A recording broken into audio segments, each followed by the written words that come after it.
evening at 6 o'clock, I call my children to the table for dinner. By 6:05, at least one of them has complained. Does this sound familiar? Kids are picky. That's not a secret. And in our family of 6, it's a rare event that I make a meal that everyone loves every part of. I have one child who will not touch rice, one who loves mashed potatoes, but no other kind of potatoes, and one who likes the taste of mashed potatoes but can't stand the texture. In our family, though, if you don't like what's on your plate, you don't have to eat it.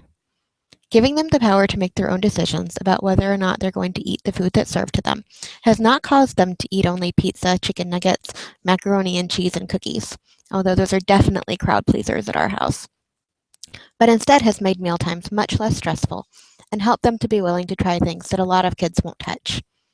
My children eat lots of fresh fruit and vegetables and ask to try new items that they find at the grocery store on a weekly basis. Last night, they had honey lime salmon, roasted asparagus, and couscous for dinner, and 3 of them asked for seconds. My 5-year-old begs me for homemade chicken and wild rice soup. My 7-year-old loves anything with pesto, and my 2-year-old eats curry in a way that makes my husband beam with pride. Much as allowing my children to be in charge of their own appetites has helped them to develop healthy eating habits and reduce the dinnertime stress at our house, compelling children to eat everything that's put in front of them, rather than helping them, can cause adverse reactions that have the potential to stay with them throughout their lives. Can you imagine a world where someone else prepares all of your meals, puts them in front of you when they feel that you need to eat, and tells you that you're required to eat everything on the plate, whether or not you like the food that you're served, or even if you're not hungry? That is the world that our children live in. When children are forced to eat, rather than being given the same opportunity as adults have to choose what to eat, when to eat, or if they should stop eating, it makes mealtimes unpleasant for everyone. This can lead to meals being a chore for the family, rather than a pleasant time to share together at the end of the day. Mealtimes should be happy times.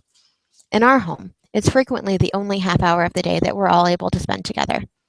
My kids are still relatively young, ranging in age from 2 to 8 years old, and I know that as they get older and more involved with extracurricular activities, church functions, and so on, that our time together around the table will become more and more precious. It's so important to set a precedent while they're young that the table is a great place for talking together, laughing, and enjoying your meal in the company of loved ones. Ann Fischel, co-founder of the Family Dinner Project and a clinical psychologist, teacher, and family therapist, says, over the past 15 years, researchers have confirmed what parents have known for a long time. Sharing a meal is good for the spirit, the brain, and the health of all family members. Recent studies link regular family dinner with many behaviors that parents pray for: lower rates of substance abuse, teen pregnancy, and depression, as well as higher grade point averages and self-esteem. Studies also indicate that dinner conversation is a more potent vocabulary booster than reading, and that the stories told around the kitchen table can help our children to build resilience. Being forced to repeatedly eat a food that's particularly unpleasant to them can cause children to develop a lifelong aversion to that food. I cannot even begin to count how many times I was told as a child that I was not going to leave the table until my plate was empty. I remember sitting alone in the kitchen for hours some evenings, partially because I was stubborn, and partially because I did not like the offending piece of food that was on my plate, or simply because I wasn't hungry. These evenings inevitably ended with one of my parents finally coming back to the kitchen and physically feeding me the rest of my meal. You can imagine that a food that you think tastes bad to start with is exponentially worse after sitting in front of you for hours. As an adult, I still cannot bring myself to eat many of these foods that I found so offensive as a child. This is a big part of why I've chosen not to force my children to eat if they choose not to. I want them to have a much healthier relationship with food than I do. This does not, however, mean that I am a short-order cook. They know that the food placed in front of them is what is available. They have the choice to eat it or to wait until the next meal. While parents and caregivers most likely have their children in mind when requiring them to eat everything that's served at a meal, it's actually teaching them bad eating habits. Being forced to eat can lead to unhealthy views of food.